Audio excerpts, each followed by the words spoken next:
Buenas tardes a todos y a todas. Vamos a empezar ya este panel. Mi nombre es Yayo Herrero, pertenezco a Ecologistas en Acción y voy a moderar esta mesa. Y lo primero que quería hacer era agradecer a Amigos de la Tierra el tener la posibilidad de compartir con vosotros y vosotras este rato. Para nosotros es importante trabajar con esta organización hermana con la que compartimos tantas cosas aquí en el Estado español. La mesa que va a tener lugar ahora está centrada en un tema fundamental que hemos venido trabajando, que es el Tratado Transatlántico de Comercio e Inversiones. Y para ella vamos a contar con 3 personas que nos van a hacer algunas introducciones que luego puedan alimentar un debate. En primer lugar, intervendrá Carlos Ruiz. Carlos Ruiz Escudero es ingeniero, es socio de ATAC Madrid, es una persona con una amplia trayectoria activista y militante. Fue presidente de ATAC Madrid y responsable del Observatorio de Sanidad Pública y forma parte integrante en la actualidad de las plataformas No al TTIP, el impuesto a las transacciones financieras ya y paraísos fiscales no. Es representante de ATAC España en la Cumbre Social y también en la Alianza contra la Pobreza. En segundo lugar, intervendrá Paul de Klerk, que es coordinador de Justicia Económica del Programa de Amigos de la Tierra y que cuenta con una trayectoria muy amplia, más de 20 años de trabajo en diferentes posiciones dentro de la organización, siempre en el ámbito internacional, en Europa y en otros lugares.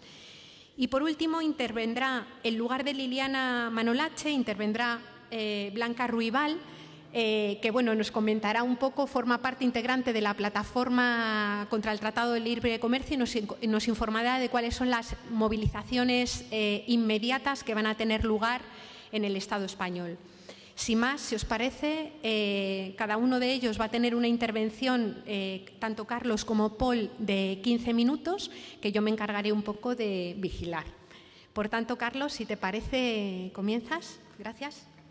Muy bien, muchas gracias a todas y a todos. Como vamos con un poco de retraso, voy a intentar ser lo más breve posible y voy a resaltar aquellos aspectos que considero más importantes del famoso tratado mal llamado de libre comercio e inversión. Es de comercio y es de inversión, pero no es libre. Y voy a prescindir de las cuestiones más generales que o bien han sido tratadas anteriormente porque los tratados son muy parecidos unos a otros, o bien van a ser tratadas posteriormente. Este tratado sería, parodiando lo que decía, no sé si era el payaso de Bush o Saddam Hussein, cuando se refería a la guerra de Irak, que decía la guerra de todas las guerras. Bueno, pues este es el tratado de todos los tratados, porque si se lleva a cabo, esperemos que no, supondría una alianza entre los 2 principales actores económicos en la actualidad, que suponen aproximadamente el 50% del comercio mundial, de la economía mundial y 1/3 del comercio mundial.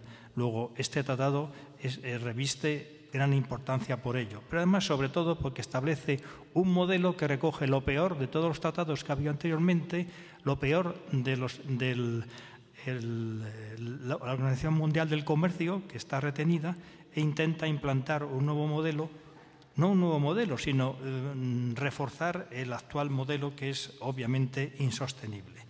El objetivo general de este tratado es eliminar lo que ellos denominan los obstáculos innecesarios al comercio y a la inversión.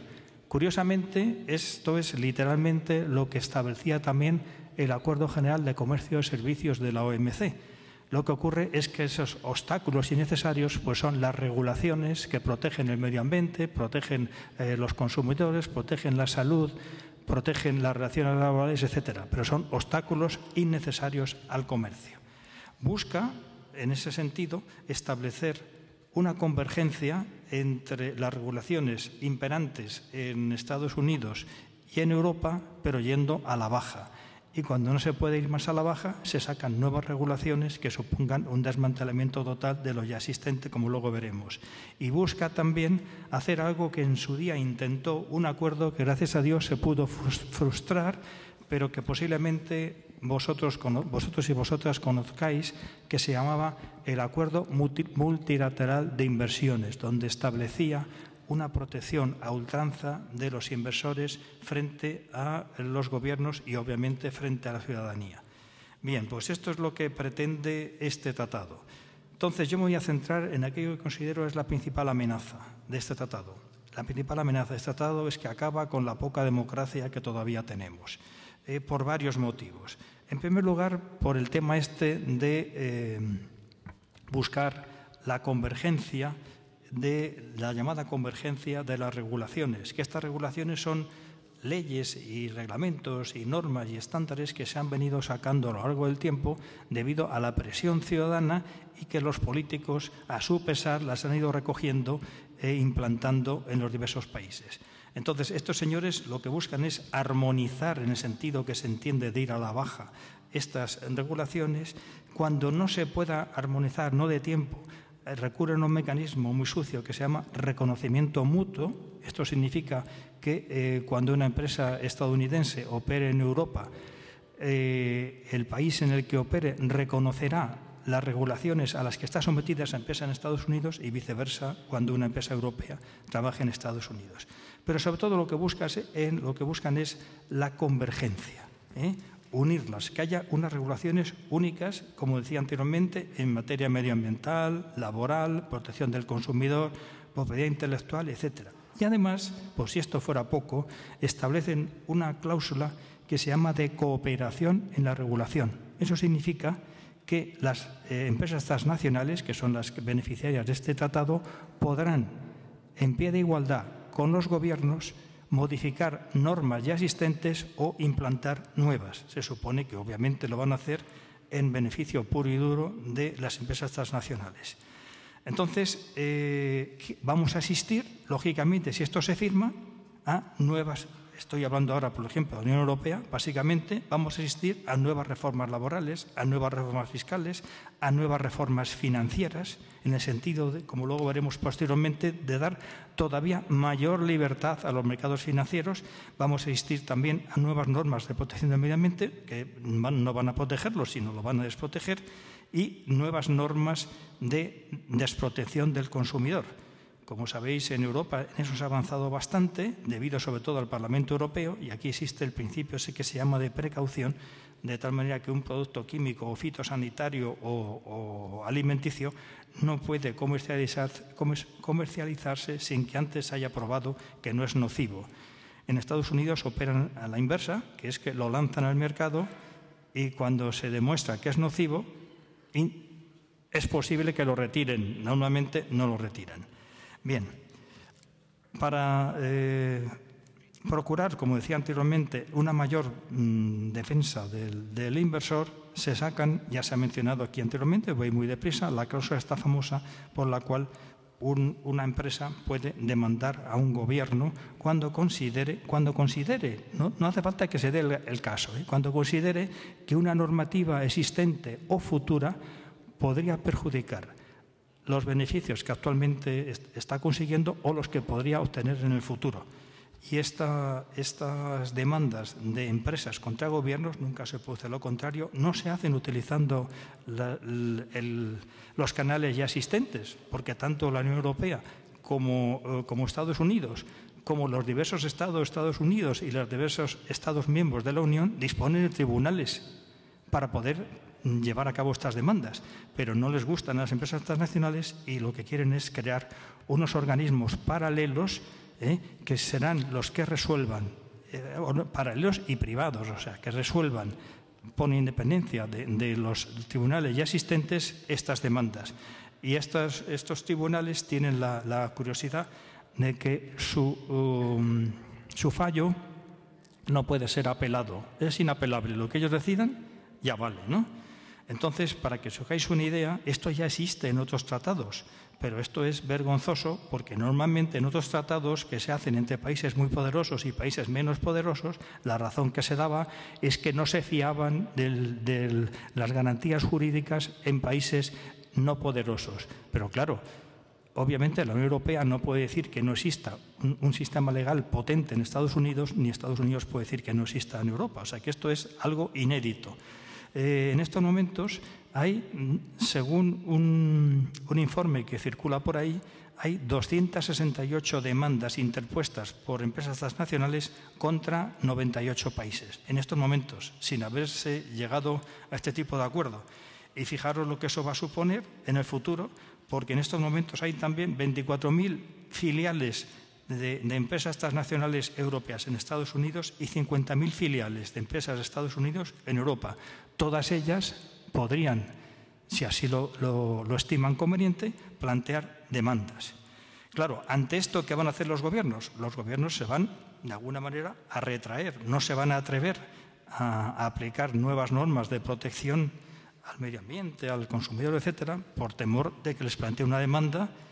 Esa demanda sea recogida por estos tribunales, que son ad hoc y privados y hechos por abogados que a su vez muchas veces asesoran a las propias empresas transnacionales. Estos son los integrantes del tribunal, con lo cual, claro, como veis, el veredicto no suele ser muy neutral. Y los gobiernos, claro, se van a retraer y muchas veces no van a sacar leyes. Ahora parece ser que hay un caso en Nueva Zelanda que iban a sacar una ley contra el tabaco y no se han atrevido después de ver que Philip Morris ha interpuesto ya una demanda a otros gobiernos. Esto es tristísimo, claro. Y como decía, estos señores, además de esta cláusula, como decía anteriormente, van a participar en la elaboración de nuevas normas, con lo cual cierran totalmente el circuito. También otra falta a la democracia es la poca transparencia que existe en este tipo de negociaciones. O sea, la información de que disponemos ha sido debida a filtraciones muchas veces involuntarias de la gente que está negociando esto o que ha hablado con la prensa. El máximo negociador por parte de la Unión Europea de este tratado, que es un español, eso es un descrédito que tenemos, no un crédito, es un descrédito, pues este señor ha dicho que habría que mantener en secreto la documentación de estas negociaciones durante 30 años. Y el presidente del Consejo Europeo, el señor Van Rompuy, para añadir más cosas todavía, ha dicho que esta información no debe ser suministrada nunca al Parlamento Europeo, ni mucho menos a los parlamentos de los Estados miembros. Bien, voy rápido porque parece que me queda muy poco tiempo. Bueno, pues esta es la falta de información que tenemos nosotros y nuestros representantes políticos, pero no la falta de información de las transnacionales, que continuamente disponen de todo tipo de información y que han participado hasta la fecha en 100 encuentros con los negociadores. Existe también algo muy importante que de nuevo supone un atentado a la democracia, que es la apertura de las compras y licitaciones públicas de todas las administraciones, tanto sean estatales como regionales como locales, la apertura a las empresas transnacionales europeas. Esto supone la pérdida de la capacidad que tienen las administraciones para fomentar empleo y producción local. Ya eso no van a poderlo hacer. Si combinamos entonces este Tratado de Libre Comercio con las políticas de austeridad que estamos teniendo en la Unión Europea, pues llegamos a una situación en la cual es muy posible que se privaticen prácticamente todos los servicios públicos. Y en esto quería hacer un inciso, porque hasta ahora, cuando se hablaba de liberalizar servicios públicos en tratados bilaterales o en la Organización Mundial del Comercio, se hacía una lista positiva de servicios públicos a liberalizar, que los países decían, estamos dispuestos a liberalizar este servicio. Bueno, pues aquí, en el tratado lo que hacen es la inversa. Hablan de una lista negativa. Quiere decir que todos aquellos servicios que no figuren en una lista al inicio, al cierre de las negociaciones, serán privatizados. Se refuerza la protección de la propiedad industrial e intelectual en este tratado, por eso digo que es el AMI reforzado, con lo cual esto va a representar una restricción del acceso a la información a la ciudadanía, pero al mismo tiempo una total apertura de acceso a la información a las grandes empresas. Se protegen todavía más las patentes a la propiedad industrial, con lo cual peligra la industria de genéricos. Se pide una mayor desregulación financiera, o sea, no ha valido la experiencia de la crisis motivada, entre otras cosas, por la falta de regulación. Aquí se pide una mayor desregulación. Y aquí, curiosamente, es el único caso en el cual los Estados Unidos están en una posición más favorable que la Unión Europea. La Unión Europea pide una mayor desregulación y los Estados Unidos tienen una mayor regulación financiera. Pero como se va a buscar la convergencia, pues posiblemente se coja lo más bajo. ¿Qué consecuencias va a tener esto? Bueno, pues nos podemos orientar por lo que ha ocurrido con el Tratado de Libre Comercio de América del Norte, que lo han explicado recientemente aquí los compañeros, el llamado NAFTA, que supuso millones de empleos perdidos, caída de la producción agropecuaria en México, esclavitud de millones de trabajadores mexicanos que se vieron obligados a trabajar en industrias deslocalizadas de México, de Estados Unidos, que se situaron en la frontera. Y a cambio de esto se habla, sin demostrarlo, de unos supuestos beneficios que supondría un incremento del PIB de la Unión Europea que iría de un 0,3 a un 1,3% como máximo en 10 años. Un incremento de la exportación que iría de un 5 a un 10% en 10 años y un incremento de empleo directo de 1.300.000 personas en 10 años también, pero que no se han evaluado los empleos que se van a perder por la aplicación de las políticas estas. O sea que va a haber una gran deslocalización y va a haber una quiebra total de las pymes a nivel no solo español, sino a nivel europeo, porque no van a poder competir con las grandes transnacionales. O sea que entonces posiblemente la creación de empleo neta sea mucho más pequeña o sea incluso negativa.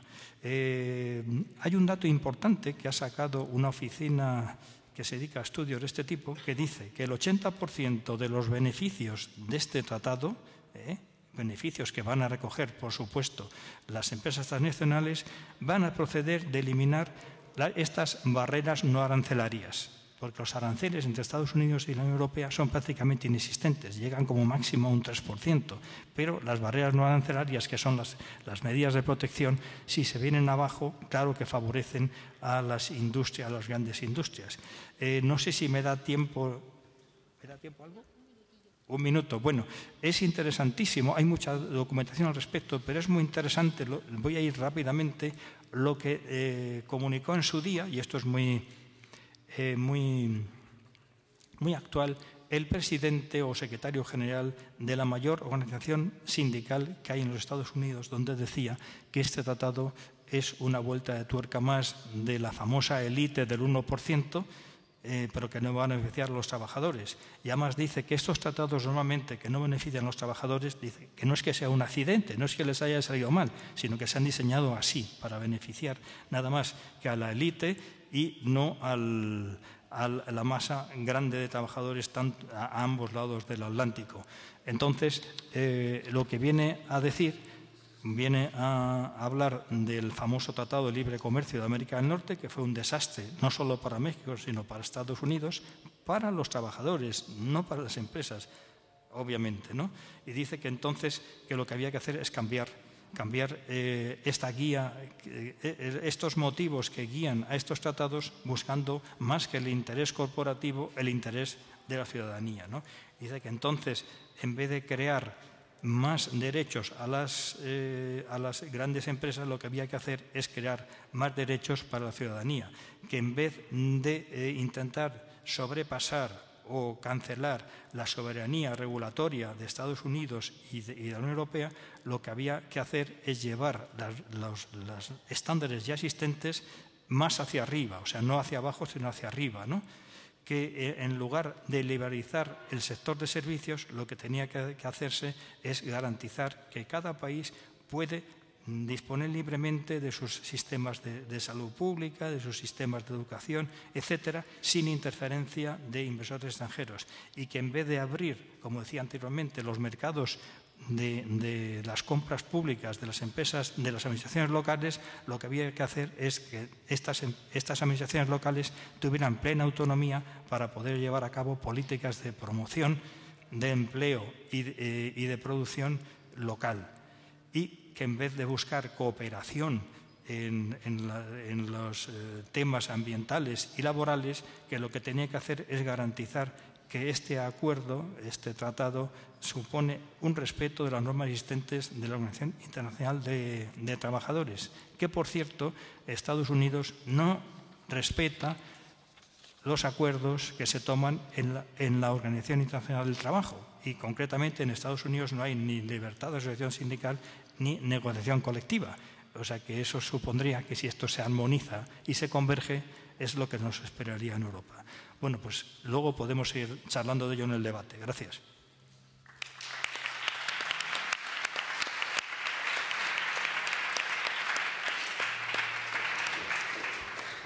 Muchas gracias por la aportación, Carlos. Y continúa Paul de Crelk. Yes, thank you very much for y muchísimas gracias por su invitación. Y yo me doy cuenta que deberíamos coordinar nuestras presentaciones porque posiblemente habrá un gran solapamiento. Voy a intentar evitarlo aún así, pero puede ocurrir a veces. Simplemente quiero comenzar con una pregunta que se basa en lo siguiente. ¿Quién de ustedes está familiarizado con la cláusula zombie? ¿Alguien está familiarizado? ¿Lo conoce? La cláusula zombie. Veo 2 personas o 3 manos levantadas. Diría, bienvenidos al mundo de los acuerdos de libre comercio. La cláusula zombie es algo sobre lo que aprendemos. Vale. Se me olvidó contar o incluir al perro que sí sabe sobre ello. Bien, en cualquier caso, es algo que aprendimos hace unos cuantos meses, que realmente es un tipo de acuerdo que está incluido en muchos de los acuerdos de libre comercio, que inclusive cuando expira o caduca o un país cancela el acuerdo de libre comercio, algunas de las regulaciones siguen siendo válidas por un periodo de 15-20 años. Así que aunque el acuerdo haya caducado, expirado, las compañías pueden utilizar los derechos o las cláusulas que están incluidas. Esto es cómo funciona el acuerdo de libre comercio, nadie lo sabe, pero está incluido. Pero bien, el TTIP. Ya dijimos anteriormente que es un tema que surgió muy rápidamente el año pasado, el acuerdo bilateral de mayor importancia probablemente en la historia, y también para los amigos de la Tierra, el TTIP tuvo un gran impacto sobre nuestro trabajo, y los amigos de la Tierra Europa hace 4 o 5 años pararon su trabajo en acuerdos específicos, en acuerdos de libre comercio específicos, porque no tenían la suficiente experiencia y porque los amigos de la Tierra se enfrentaron a preparar este tipo de campañas que son muy complejos, pero hace un año el TTIP se depositó en nuestra mesa y nos dimos cuenta rápidamente que esto probablemente es la mayor amenaza a todo el otro trabajo que hemos llevado a cabo en la biodiversidad, cambio climático, transparencia, justicia, y añadiría que gestionamos muy rápidamente para convertirlo en una de las prioridades de la organización, y estoy satisfecho poder decir que en la oficina tenemos por lo menos 8 personas que trabajan a tiempo parcial en temas relacionados con el TTIP, y lo hacemos desde el ángulo de nuestro trabajo. ¿Cuál es el impacto del TTIP sobre los transgénicos, sobre la soberanía alimentaria y los otros temas en los que estamos ocupados? Y muchos amigos de la Tierra y grupos de ellos se están dando cuenta el riesgo que representa el TTIP, y la semana pasada mantuvimos una reunión entre 15-20 personas de la organización para enfrentarnos a este tratado. El TTIP es algo que lo están promocionando muy fuertemente, la Comisión Europea y la mayoría de los Estados miembros, y está promocionado como esto es la medida que nos va a sacar de la crisis económica, y especialmente si oímos al comisario responsable de los acuerdos comerciales, uno podría pensar que esto es el camino hacia la gloria o hacia el paraíso. Sin embargo, esto es algo realmente interesante, porque si analizamos los estudios de la propia Comisión y la evaluación de impactos que llevó a cabo la Comisión, uno se daría cuenta que el TTIP tiene un impacto muy marginal sobre la economía. Por lo tanto, los estudios como por ejemplo cuando se hablan del crecimiento económico debido al acuerdo TTIP, hablan de un incremento, de un crecimiento del 0,5%, y uno podría decir que no está tan mal, pero uno se tiene que dar cuenta que esto es por un periodo de 10 años. 0,05%. Así que el número de empleos que también se están manejando y pronosticando en los estudios económicos, actualmente hay muy poco que se ha dicho sobre el impacto en el mundo laboral. Habla sobre 400.000 empleos. Pero una vez más, 400.000 empleos en un periodo de 15 años. Eso significa 26.000 empleos por año. 28 Estados miembros. Eso es por menos de 1.000 euros por año por Estado miembro. ¿Es esto el programa económico, el progreso que nos va a ayudar a salir del desempleo masivo? Es obvio que este TTIP no nos va a llevar a ese paraíso, pero la Comisión aún sigue utilizando ese pronóstico, digamos, muy optimista del TTIP. Voy a mencionar 6 ejemplos por qué el TTIP es realmente peligroso para nuestro trabajo. Primeramente, es muy obvio, pero es muy importante. Es porque los negociadores comerciales es el DG, la Dirección General de Comercio. ¿Qué tipo de acuerdo comercial podría ser bueno desde el punto de vista medioambiental? El hecho que el DG Trade o el DG Comercio esté negociando es crucial, porque DG Comercio no tiene la sostenibilidad, temas medioambientales en su agenda. Así que eso no es una de sus prioridades. La prioridad del DG Comercio es crecimiento económico y facilitar el negocio a las multinacionales. Ellos nunca jamás van a tomar a las medidas medioambientales como una prioridad. Yo pienso que es obvio si vemos cómo se han desarrollado los debates el año pasado, cuando comenzamos a hablar del TTIP con los otros DG, directores generales que están en ministerios a nivel de base. Nos dimos cuenta que la Dirección General de Medio Ambiente prácticamente no tenía ni idea sobre qué estaba a juego. Fueron las ONGs que les tuvieron que informar: mira, esto quizás se negociará, con que más vale que tengáis conocimiento sobre el tema. También hay un grupo consultor a los negociadores y del mundo empresarial y la sociedad civil. Otro de los DG, las direcciones generales, querían estar sentadas y se rehusó. La Dirección General de Comercio quería un acceso exclusivo a los consultores, o en otras palabras, no querían que deje medio ambiente, sindicatos, etcétera, que hablen directamente con estos consultores, o sea que no quieren que tengan ningún tipo de comunicaciones.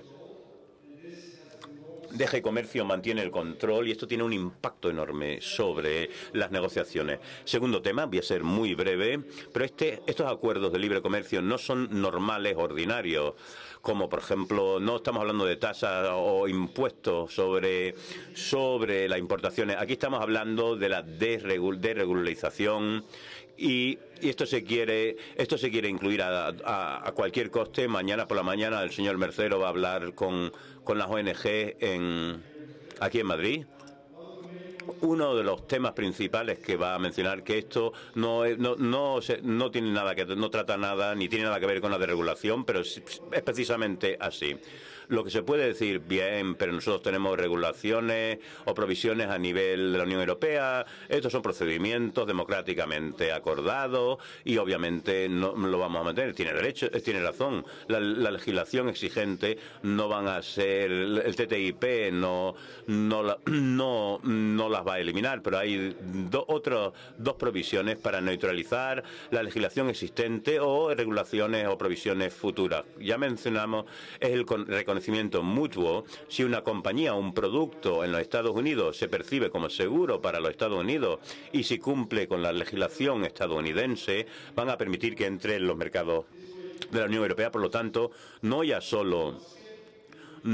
solo es que simplemente no es que sobresalte la legislación europea, sino que simplemente no tiene ninguna importancia. Es un mecanismo que se está debatiendo, que se está centrando en legislación futura y es cooperación, un consejo de conciliación legislativa. Va a estar compuesto por burócratas de Estados Unidos, de altos cargos burócratas de Estados Unidos y la Unión Europea, y se van a debatir en una fase antes que llegue a los parlamentos nacionales, a los políticos, a los tomadores de decisiones elegidos. Ellos van a analizar propuestas desde un número diferente de perspectivas o puntos de vista. Si la Unión Europea, por ejemplo, quiere legislar o presentar una nueva regulación, lo primero que van a ver es si esto está de acuerdo con la legislación estadounidense, y también lo verán desde la perspectiva. Nos lleva esto a a otra barrera administrativa para las empresas, y si lo vemos desde dos puntos de vista, habrá suficientes razones para que no se implemente ninguna nueva legislación que, por ejemplo, propongan los Estados miembros o la Unión Europea de por sí. Este Consejo Regulador es uno de los pasos reguladores más peligrosos que surgen de la TTIP. Tercer tema, no existe ninguna prueba de ningún tipo que la TTIP nos va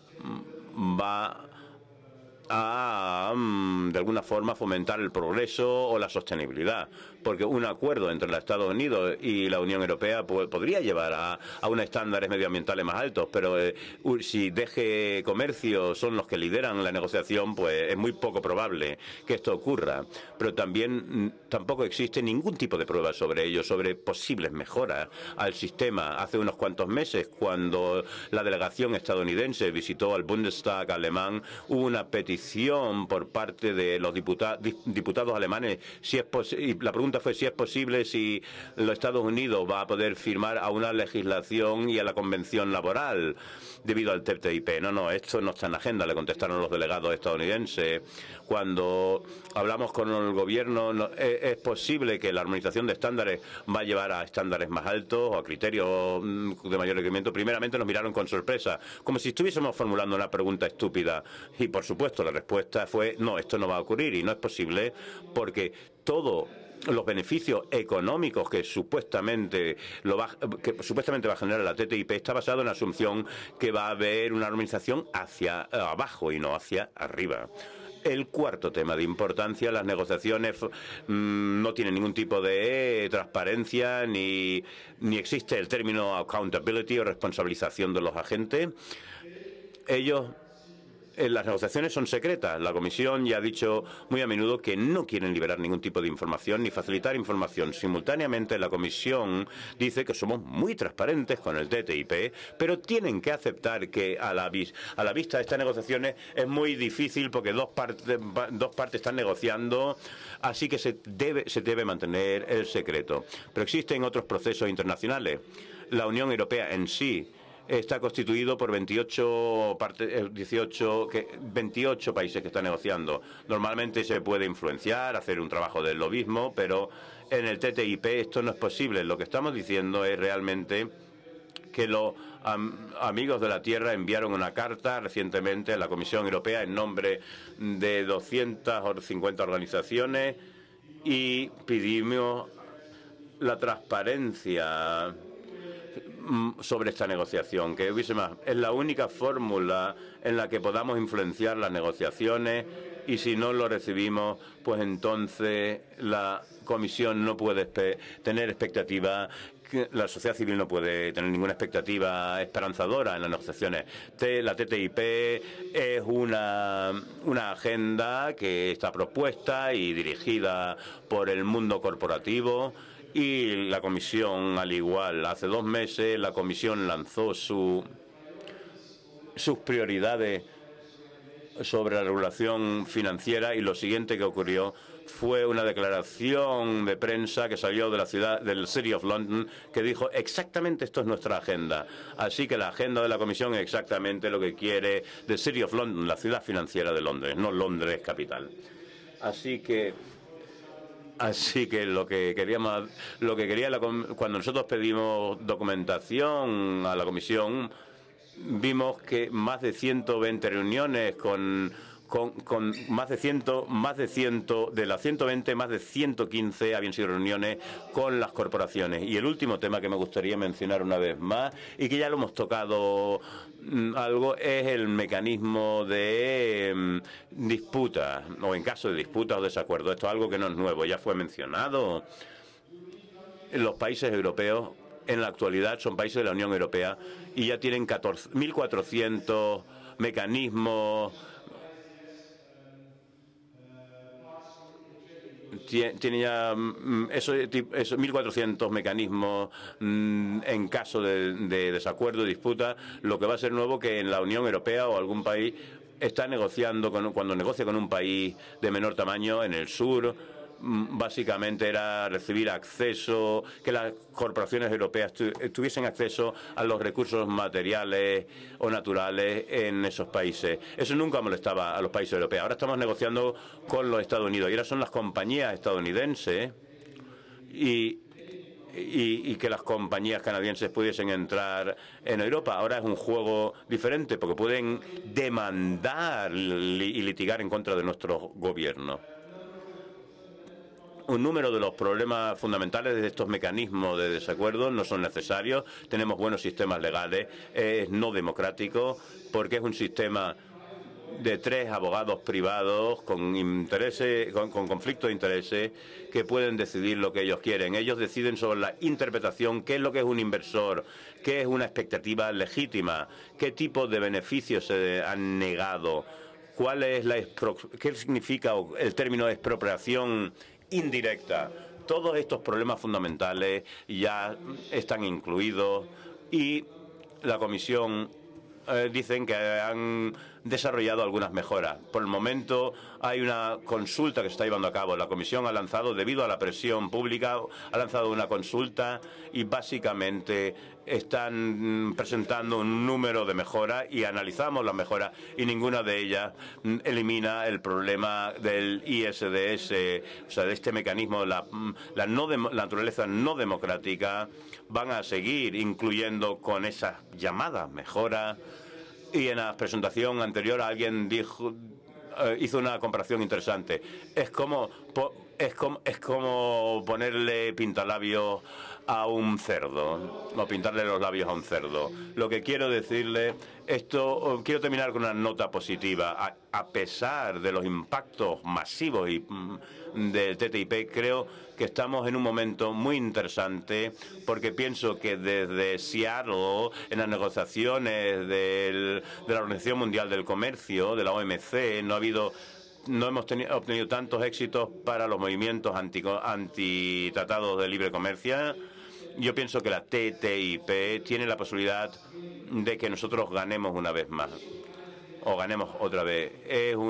Este mecanismo es muy polémico. Numerosos países de la Unión Europea han ido en contra de ello. Alemania ya lo dijo, Francia es crítica y también Austria también es muy crítica.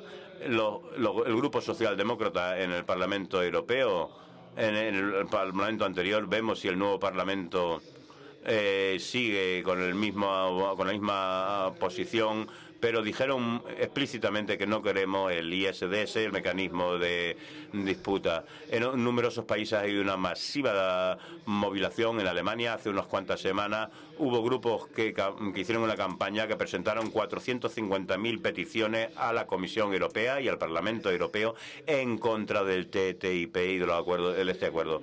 Y el mayor sindicato en Alemania está en contra del TTIP. El viernes pasado, el grupo europeo de sindicatos para los trabajadores en el sector financiero pidieron la suspensión de las negociaciones. Así que hay mucha presión sobre la Comisión y hay un gran desacuerdo entre Estados Unidos y la Unión Europea. Hay cada vez más desacuerdos y vemos que la Comisión está no está muy contento con la bajada de los aranceles, y si no pueden llegar ni a un acuerdo en la bajada de aranceles, va a ser incluso más difícil estar de acuerdo en la agenda de regulación. Pienso que la TTIP es extremadamente importante, pero pienso que si todos trabajamos conjuntamente, tenemos la oportunidad o la posibilidad de parar parte o el acuerdo en su totalidad. Gracias.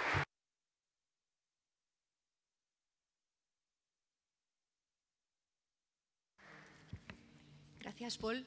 Y a continuación, Blanca Ruibal nos comenta las movilizaciones más inmediatas que tenemos en el Estado español. Blanca. Buenas tardes. Hola, sí. Bueno, voy a hablar muy brevemente de qué se está generando en el Estado español como movilización contra este tratado.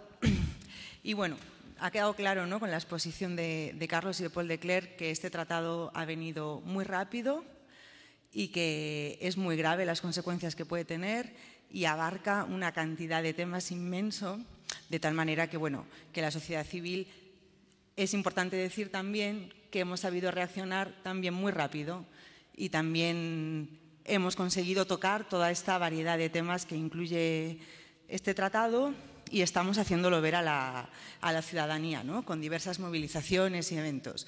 A nivel del Estado español se ha creado una plataforma, hubo un evento de presentación, digamos, a principios de año y en muy poco tiempo se han sumado muchas organizaciones de carácter muy diverso y, bueno, básicamente estamos en una fase de información y de movilización y en este sentido hay que decir que en estos pocos meses las personas y las organizaciones que estamos en esta plataforma hemos estado en docenas de actos, de eventos, de conferencias, informando de qué es el TIP, qué amenaza supone para Europa y hay que decir que el asunto está despertando un gran interés entre la ciudadanía.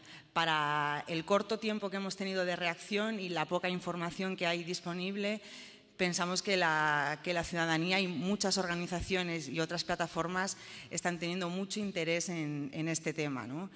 Entonces, otra, digamos, buena noticia que tenemos para esta plataforma y todas las personas en Europa que estamos luchando contra el tratado es justamente lo que acaba de mencionar Paul, ¿no? Las negociaciones no van a ser sencillas, hay muchas diferencias, muchas dudas, muchos temas muy polémicos y ahí está nuestra fuerza como ciudadanas para reivindicar otra cosa y para hacer que las negociaciones no lleguen a su fin, que esa sería nuestra intención. Además del nodo más activo en Madrid, digamos, como plataforma estatal, hay otros puntos de la plataforma en Valladolid, en Valencia, en Alicante, en Barcelona. En todos estos sitios se está moviendo las personas y las organizaciones en contra de este tratado. Y quería anotar muy brevemente las próximas movilizaciones que hay previstas. Esperamos que en el mes de julio, que hay una nueva ronda de negociaciones, podamos organizar alguna acción. A nivel europeo se plantea en octubre un Día Global de Acción Descentralizada. Con Estados Unidos, con la sociedad civil estadounidense, también estamos en contacto y se está planteando en enero de 2015 alguna acción transatlántica como el tratado. Y lo más inmediato que tenemos es mañana, para los que estéis en Madrid, porque tenemos uno de estos actos tan típicos del TIP, y es que están reunidos en la Casa de América el negociador por parte de la Comisión Europea, que es español, como ya han mencionado, el señor Ignacio de Bercero, con personas del Gobierno de España y con representantes de las empresas, en un acto de promoción de este tratado, una vez más, cerrado a la sociedad civil. No tenemos voz ni opinión en este acto, igual que no tenemos en el tratado, y por eso nos vamos a manifestar en la puerta a la 1 de la tarde. Para todas las personas que estéis en Madrid y os queráis sumar, allí vamos a estar. Y poco más por ahora con la plataforma. Si tenéis preguntas, intentaremos contestaros.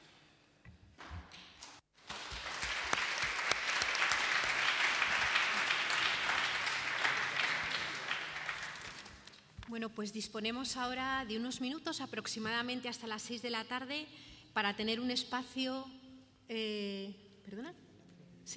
para tener un espacio de compartir reflexiones, construcción colectiva, compartir experiencias, alrededor de una serie de preguntas que se lanzan desde la mesa, como son la de cómo fortalecer la lucha contra el tratado, cómo conseguir un compromiso de la sociedad civil.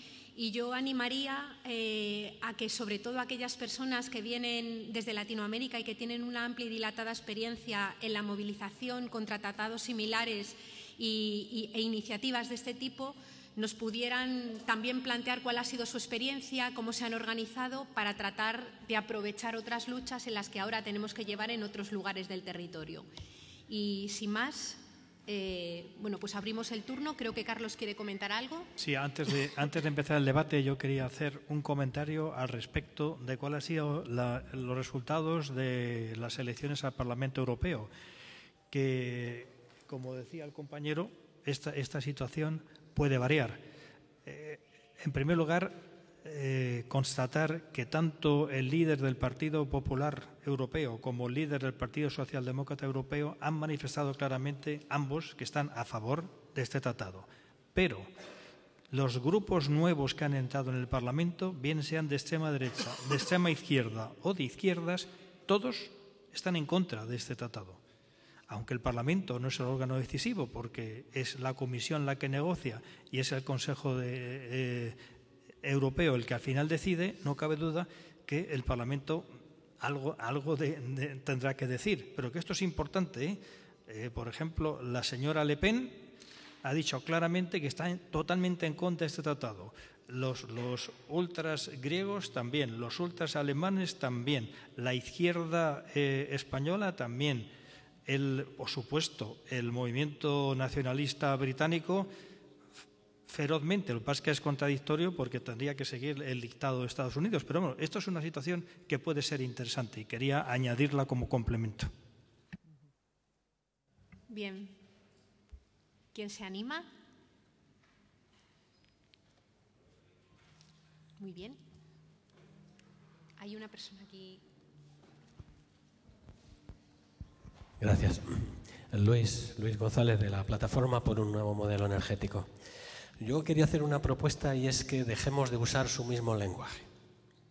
Quiero decir que cuando hablamos de tratado de libre comercio, lo hacemos traduciendo literalmente lo de free, que en inglés es polisémico y significa libre, pero también significa gratis, que es exactamente lo que ellos quieren conseguir, que les salga gratis esta maniobra, ¿no? Yo creo que no deberíamos seguir abundando en ese término y emplear en cambio otros términos, como por ejemplo tratado de desregulación del comercio. En vez de hablar de mercado libre, hablar de mercado sin normas. ¿Me explico? No usemos su mismo lenguaje.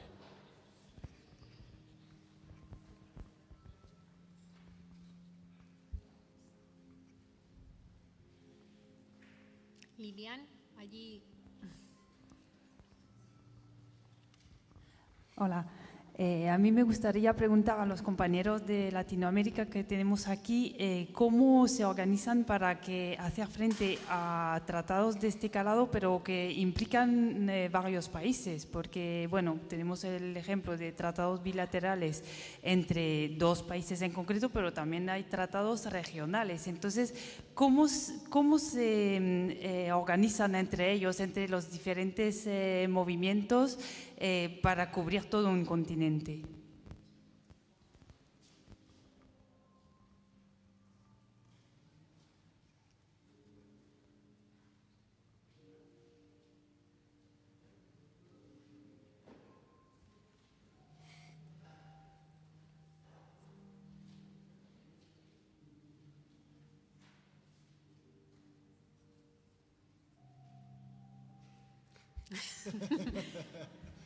You should know already,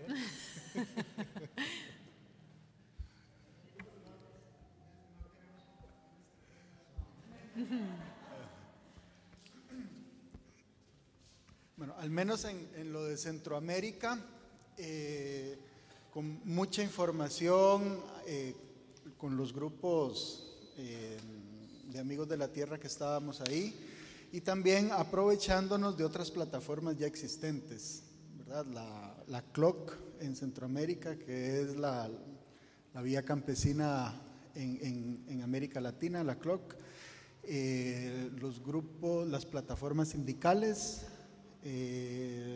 las organizaciones feministas, las organizaciones de estudiantes también, que tienen versión en toda la región, y compartiendo un poco los análisis que cada quien estábamos haciendo. Era un mismo tratado finalmente, pero con distintos impactos en los distintos países. La situación fue distinta en cada uno de los 5 países. En República Dominicana, 6, ¿verdad? República Dominicana pasó bastante rápido, y en los demás casi que igual, porque hubo una serie de trampas o de estrategias que hicieron los gobiernos, que seguro aquí también las van a tener en alguna forma, me imagino yo. En Honduras, por ejemplo, el Parlamento sesionó en la noche y en la madrugada hasta que lo aprobaron, en un momento donde alguna gente de oposición no estaba, pero siempre tenían quórum. Pasó algo similar en Nicaragua, donde el Frente Sandinista votó a favor del libre comercio, del TLC. ¿Por qué? Todavía no lo entendemos, ¿verdad? Uno a veces piensa otras cosas, pero la realidad muestra que es distinta, lastimosamente. Y en Costa Rica fue porque nos movimos y el Parlamento no podía votar, porque de lo contrario se iban a quemar por el resto de la vida, o los íbamos a quemar en alguna forma también. Pero ahí también caímos en una trampa, que fue la de aceptar jugar en una cancha que no era la nuestra, y fue aceptar ir a un plebiscito, donde las reglas del juego las ponen las autoridades electorales y no los movimientos. Algunas personas creemos que si hubiéramos seguido con otra estrategia al rato lo hubiéramos ganado, pero igual era una cuestión tan amplia, y algunos medios le daban más visibilidad a alguna gente que estaban en contra, que salió esto. También fue una jugada del gobierno de ese momento para llevarlo por ahí. Había mucha manifestación, bloqueos, etcétera, etcétera, y salió la cuestión por ahí. A nivel del ALCA, del Área de Libre Comercio en América, yo recuerdo una vez una reunión de las primeras que hubo en Chile, en la primera cumbre de los pueblos, hace muchos años. Yo era casi que tan joven como ahora también, ¿verdad? No, fue una reunión hace mucho tiempo ahí, donde también muchas plataformas nos reunimos y empezamos a hablar de esto a nivel de todo el continente. Los sindicatos, las organizaciones ecologistas y los distintos movimientos de jóvenes, feministas, estudiantes, agricultores del campo, indígenas, y tuvimos varias cumbres así. Hubo una coordinación también, ¿verdad? A nivel regional se compartieron análisis. Y finalmente hubo mucha oposición en todos los países, y el ALCA se terminó de descarrilar en Argentina, en Mar del Plata, en una cumbre de los pueblos ahí, donde también ya contábamos con algunos gobiernos más de izquierda, ¿verdad? Venezuela y Chávez, el comandante, jugaron un papel bastante importante. Kirchner también en ese momento jugó un papel importante. Ahí recuerdo un discurso de Kirchner, ¿verdad? Desafiando en ese momento era Bush, el hijo, el otro asesino, con un discurso bastante fuerte de Kirchner, y ahí fue donde se derrumbó la cuestión. Gracias también, ¿verdad? No solamente por esto, yo creo que los gobiernos estos también estaban bien presionados a nivel nacional. Yo creo que con estructuras similares a las que yo acabo de contar en Centroamérica, mucha movilización que presionan a los gobiernos, y en este caso pues escucharon y repitieron lo que estábamos queriendo. Un poco para darles de contexto, imagínate que en América Latina luchar contra el imperio, o sea, por un acuerdo que promueve Estados Unidos con toda la región, era algo así que movilizaba mucho a la gente, pero ahí mismo así se caían muchas trampas, porque, por ejemplo, teníamos no tanto solo plataformas y espacios y eventos, pero todas las organizaciones que estaban ahí se convertían en centros de información sobre el ALCA y centro de votación en un plebiscito popular muy grande que se hizo en toda la región al mismo tiempo, y que no fue algo que se duró así en 3 meses vamos a derrotar el acuerdo, pero algo que dura mucho. Y durante algún tiempo habíamos organizaciones amigas que accedían más a la información, pero también que estaban, por ejemplo, sobre todo los sindicatos, con propuestas que, por ejemplo, entonces vamos a asegurar las cláusulas laborales o vamos a asegurar cláusulas de derechos humanos, esas cosas.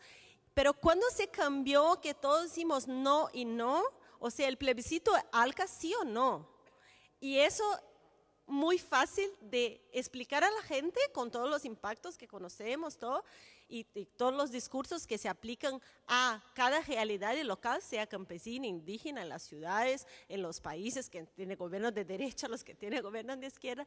Y yo creo que, por ejemplo, no sé cómo fue el plebiscito en Centroamérica, podríamos decir en Costa Rica, qué tipo de pregunta es. Porque los gobiernos en general hacen unas preguntas que uno no entiende que se tienen que responder o sí o no, de tan difícil que hacen el formulado.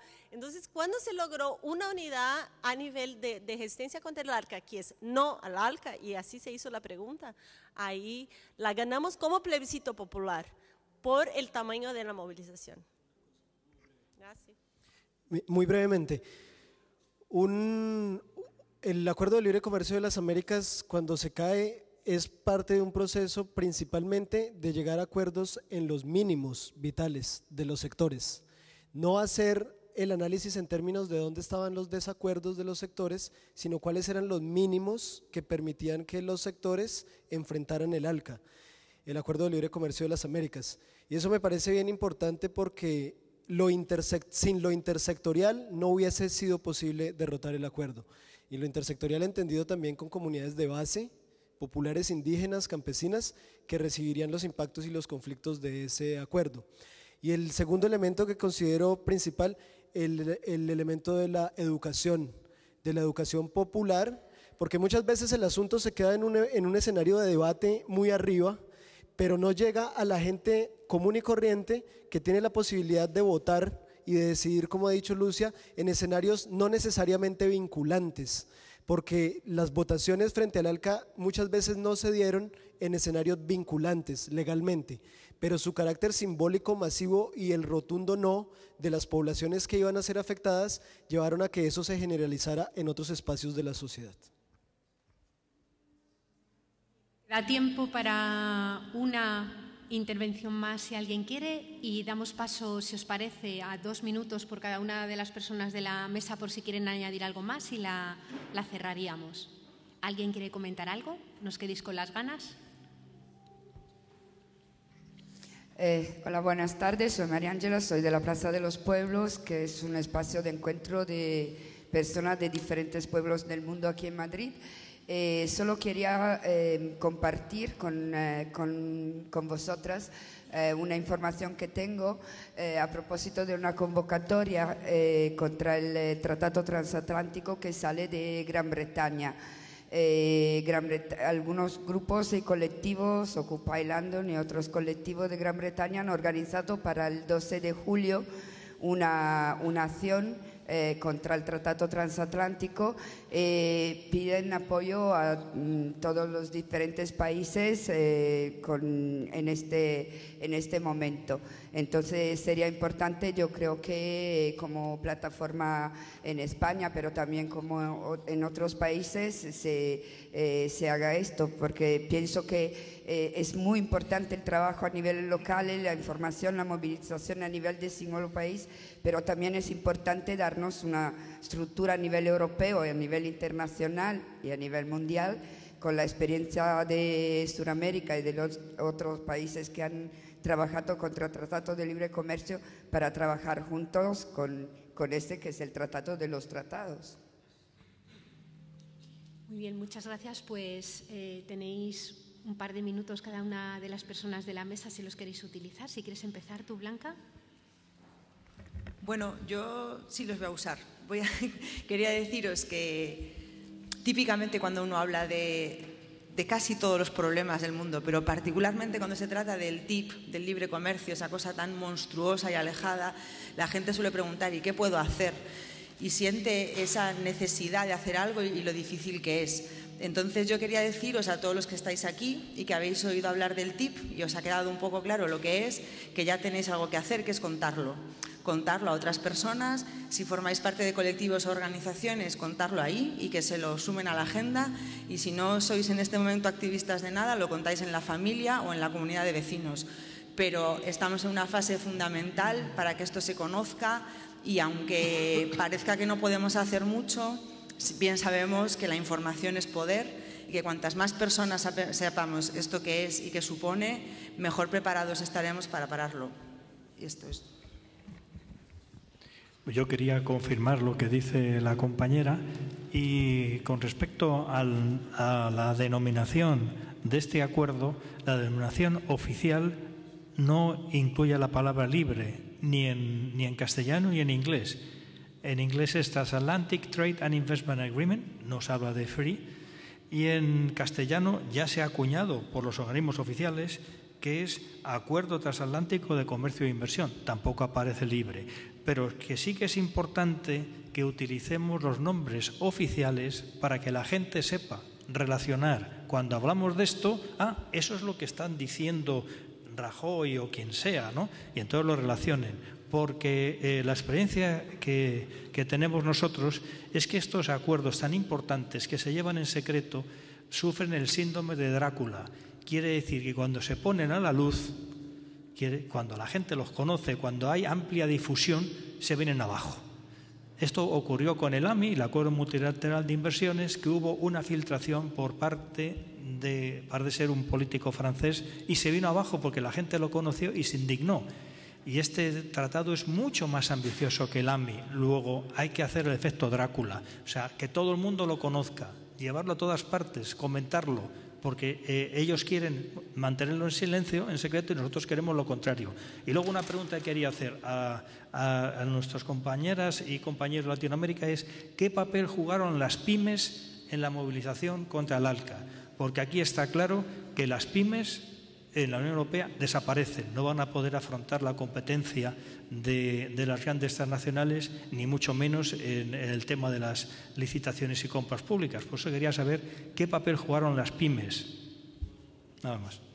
Sí, yo solamente decir que como tenemos el tiempo acotado, la pregunta te la tendrán que responder luego abajo y lo podéis comentar en un corrillo, porque si no, el tiempo que nos han fijado se nos escapa. Paul, por favor. Bueno, no creo que hubo muchos comentarios para responder, pero que quiero aprovechar este momento como Blanca para hacer un llamamiento a nivel europeo para participar en nuestras campañas con esto y también para seguir lo que están haciendo los grupos en América Latina y América Central, una movilización masiva, salir a las calles, contar a los miembros, a la gente, para tomar acciones, hacer trabajo con los medios, para que la gente realmente se entere. Y aquí en Europa estamos trabajando en una acción concreta, quizás la conocéis, es una herramienta de caballo de Troya, quizás conocen esta historia, llega el caballo de Troya como una cosa buena y una vez que lo aceptas se convierte en una pesadilla. Nosotros creemos que este acuerdo TTIP es un caballo troyano y vamos a tener un caballo realmente de 8 metros de altura que va a hacer una gira en Europa realmente en los grupos de Amigos de la Tierra y en otros grupos y puede conseguir que este caballo llegue a su país y utilizarlo como un punto de movilización que os ayudará para llamar la atención de los medios de comunicación y del público en general. Muchas gracias. Esta llamada a la lucha, a la movilización y a la búsqueda de apoyos y de encuentro entre todas y todas para luchar termina esta mesa. Nos bajamos ahora nosotros y se incorporan Víctor Barro y Magda Stokiewicz, que van a proceder a las conclusiones un poco del encuentro. Muchísimas gracias.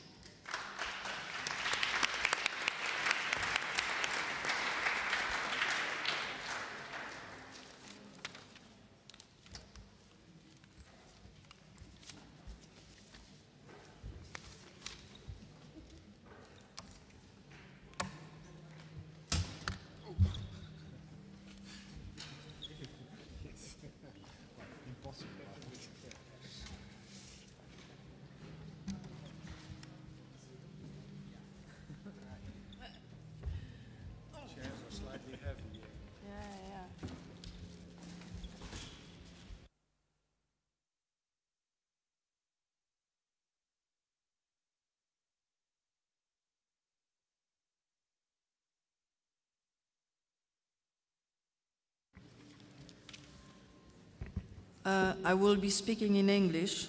Voy a hablar en inglés. Cuando estaba saliendo de la clase de español, yo Pensé que esto iba a ser muy difícil y lo es. Me gustaría poder hablar español, pero 3 meses no fue suficiente, 3 meses de clase. Y también tengo la sensación que nuestros compañeros españoles me han puesto en una situación imposible para hacer las conclusiones de un día entero, una jornada de unos debates realmente muy interesantes. Entonces no voy a intentar resumir, no voy a intentarlo, simplemente voy a compartir con vosotros un par de ideas que he tenido durante este congreso. La primera idea es que tuve la sensación de que la conferencia realmente refleja las características específicas de la red de amigos de la Tierra, que opera a nivel local, nacional y vincula luchas locales, globales y locales, regionales, y puede conectar cosas y casos particulares a nivel local, llevarlos al nivel internacional y contextualizarlos en un análisis mucho más amplio del sistema y de la situación existente. Yo creo que esta conferencia realmente refleja esa capacidad de amigos de la Tierra. También refleja el alcance regional de amigos de la Tierra. Tuvimos grupos de América Central, de América Latina, pero la red es mucho más amplia. Lo que hacemos en Europa, realmente, amigos de la Tierra, Europa se considera como un grupo medioambiental bastante radical por la red que nos empuja a ver aspectos ecológicos medioambientales desde la perspectiva de sostenibilidad amplia. También desde la perspectiva social y de justicia social, justicia medioambiental, de derechos humanos, de vincular estos elementos y llevarlos a los tomadores de decisiones en Bruselas. Y esto es algo muy especial para una organización medioambiental, y realmente Amigos de la Tierra tiene esa capacidad de poder conectar todos esos aspectos. Hemos empezado con un debate acerca de las fronteras planetarias y del consumo, y el consumo especialmente en el hemisferio norte y cada vez más en el hemisferio sur. También realmente está impactando las fronteras planetarias y está realmente esquilmando el planeta. Y como dijo el profesor Tim Jenkins, que habló de la prosperidad sin crecimiento, estamos utilizando dinero que no tenemos para comprar cosas que no necesitamos, para hacer impresiones que no durarán sobre personas que no conocemos. Entonces, esto resume realmente el tipo occidental de consumo, el estilo de consumo occidental que empezó en el occidente y que se está expandiendo ahora. Y no tendríamos razón si consideramos que el consumo y los consumidores son los principales culpables. Yo creo que en el panel de la tarde han demostrado que el sistema en el que vivimos ahora es un sistema en el que esencialmente ayuda al 1% a ser más ricos y favorece las corporaciones transnacionales y el modelo de empresas basado en accionistas, y en un sistema global que está dominando y el Estado está facilitando esta invasión. Entonces vemos el papel de las corporaciones y el papel de los acuerdos comerciales para que las empresas puedan ganar cada vez más, tener más beneficios. Si el trabajador medio tiene que trabajar más de un mes para ganar lo que gana un director general en una hora solamente, hay una cosa que está profundamente equivocado en el sistema que tenemos, y como resultado de esto tenemos una situación muy particular con los daños medioambientales, porque hay una negación desde arriba por los límites del planeta. También la distribución entre personas y regiones y esta negación. Y he escuchado hace un par de semanas que había una definición sociológica de ello que se llama el mecanismo de negación de machos salvajes blancos, y puede haber algunas hembras y algunos que no lo son, pero es el grupo que más perdería si el sistema se hiciera más sostenible. Y hay una negación de parte de los líderes políticos y los gobiernos para cambiar las cosas. Lo que hemos observado también en la crisis económica y financiera, hemos visto que hay una receta de más de lo mismo. No hay idea de cómo salir de esta situación y hacer las cosas de otra forma, y reconocer que estamos dentro de la crisis medioambiental, del cambio climático y de justicia, una crisis de justicia. Entonces tenemos este mecanismo de negación que está buscando soluciones como ir en contra de la TTIP y ayudar a las corporaciones para ganar más, y para que el 1% de los más ricos consigan incluso más. Es lo que. Pero quiero terminar con algo positivo, y la última sesión estaba hablando mucho de la movilización en contra del TTIP, el acuerdo de comercio. Pues este es el camino adecuado, por el hecho de que el 1% está empujando tan fuerte para conseguir cada vez más. Esto muestra que tienen miedo, lo niegan, pero sí están en una situación de temor, y cada vez más las personas normales, los desesperados de España y todos los que se movilizan en todo el mundo están empujando y animando al sistema para que se cambie. Entonces nos vamos a movilizar en contra del TTIP, pero es parte de otra movilización más grande, estructural, que tenemos que convencer a las personas que el PIB no puede medir la felicidad, y que tener cosas y luego tirarlas a la basura no proporciona seguridad a las personas, y que las necesidades básicas de todas las personas en el mundo realmente se tienen que cumplir, y que también que el poder corporativo de las personas, la propiedad de la gente, que la gente puede construir sociedades mucho más estables y mucho más felices al final, y mucho más sostenibles, tomando propiedad de ello.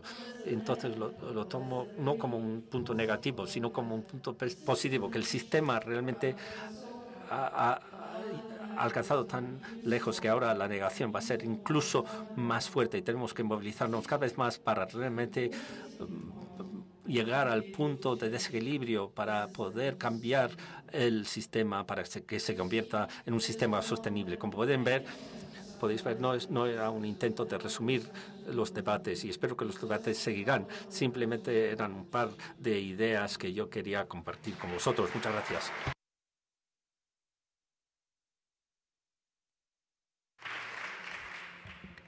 Muchas gracias, Magda. Bueno, antes de los agradecimientos, que en realidad es para lo que me han invitado a subir otra vez a la mesa, a mí me gustaría recoger dos frases, ¿no?, que estaba pensando ahora escuchando a Magda, que son de movimientos que conocemos muy bien en España, ¿no?, del 15M, y que reflejan un poco lo que sentimos, o lo que yo he venido sintiendo a lo largo de este día, escuchando a toda la gente que tenía todo esto que decirnos, ¿no? Y es que no somos antisistema, sino que el sistema es anti nosotros. Y otra frase creada en la calle, ¿no?, de la ciudadanía del 15M, es que si no nos dejan dormir, no les dejaremos soñar. Perdón, si no nos dejan soñar, no les dejaremos dormir. Disculpad. En realidad, las cosas pueden cambiar, pero no van a cambiar solas, y ahora es el momento, digamos, de ir ahí fuera y hacer la realidad, contárselo a nuestros familiares, como nos invitaba Blanca antes, y hacer que todo esto que hemos hablado aquí, toda esta política, se convierta en realidad. Bueno, dicho eso, yo quiero agradeceros a todos vuestra presencia, pero algunas personas en particular, a la gente que ha venido de América Latina, que ha hecho el esfuerzo por estar aquí hoy, a Lucía, a Danilo, a Isaac, a la gente de Amigos de la Tierra Europa y a la gente de Estados Unidos que también ha estado aquí acompañándonos,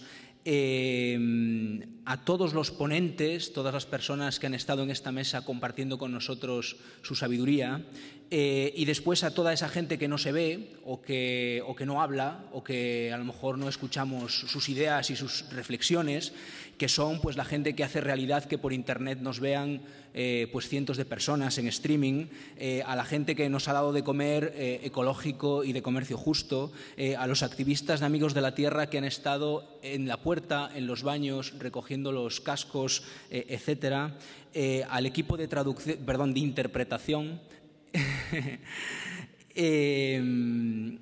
y a este espacio, ¿no?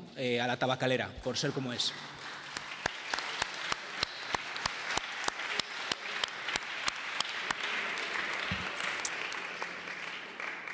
Bueno, por último, un par de informaciones prácticas, sobre todo para la gente de la Delegación de Amigos de la Tierra Europa. No os olvidéis nada de vuestro equipaje ni vuestras pertenencias aquí. Dejemos los equipos de traducción, sobre todo por poder volver a casa, ¿no? Recuperar la documentación y esas cosas. Y después tenemos una cita a las 6:25, nos pasa a recoger un autobús para ir a la Cristalera, como sabéis, para mantener la reunión, la Asamblea General Anual a partir de mañana, y es a las 6:25 nos pasa a buscar el autobús en la glorieta de embajadores, es decir, al salir por la puerta, a la izquierda, a 100 metros, allí está el autobús a las 6:25, en 10 minutos, ¿de acuerdo? Muchas gracias en nombre de Amigos de la Tierra España y creo que puedo decir de Amigos de la Tierra Europa.